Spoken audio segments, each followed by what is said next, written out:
ఈ వీడియోలో మనం భగవద్గీత అధ్యాయము 13 శ్లోకము 25ను పరిశీలిద్దాం. క్షేత్ర క్షేత్రజ్ఞ విభాగ యోగం అనే ఈ అధ్యాయంలో శ్రీకృష్ణుడు పరమాత్మను లేదా ఆత్మను తెలుసుకోవడానికి ఉన్న వివిధ మార్గాలను వివరిస్తున్నాడు. ఆత్మజ్ఞానాన్ని పొందడానికి ఏ సాధనలు ఉన్నాయో ఇప్పుడు చూద్దాం. మొదటగా ఈ పవిత్ర శ్లోకాన్ని భక్తితో విందాం. ధ్యానేనాత్మని పశ్యంతి కేచిదాత్మనామాత్మనా అన్యే సాంఖ్యేన యోగేన కర్మయోగేన చాపరే.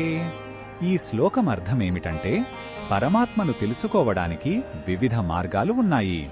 కొందరు తమ శుద్ధి చేయబడిన మనస్సుతో ధ్యానం ద్వారా తమలోనే ఉన్న ఆత్మను దర్శిస్తారు.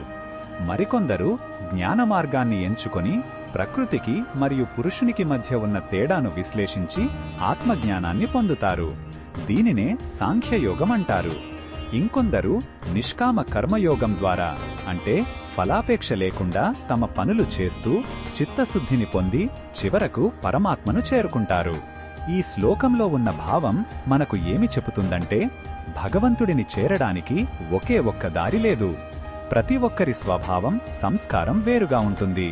అందుకే భగవంతుడు మనందరి కోసం ధ్యానం, జ్ఞానం మరియు కర్మ అనే విభిన్న మార్గాలను చూపించాడు. ఏ మార్గాన్ని ఎంచుకున్నా లక్ష్యం ఒక్కటే.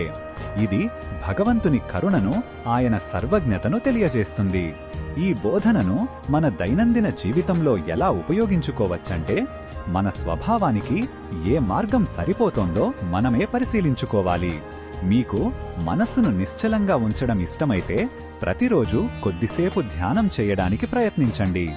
మీకు చదవడం, విశ్లేషించడం ఇష్టమైతే గీత వంటి గ్రంథాలను అధ్యయనం చేయండి. మీరు ఎప్పుడూ పనిలో నిమగ్నమయ్యుంటే మీరు చేసే ప్రతి పనిని భగవంతునికి అర్పణగా, ఫలాన్ని ఆశించకుండా చెయ్యండి. ఏ మార్గంలో ప్రయాణించినా శ్రద్ధ ముఖ్యం. మరిన్ని భగవద్గీత శ్లోకాల అర్థాన్ని తెలుసుకోవాలంటే మా తదుపరి వీడియోలను తప్పకుండా చూడండి.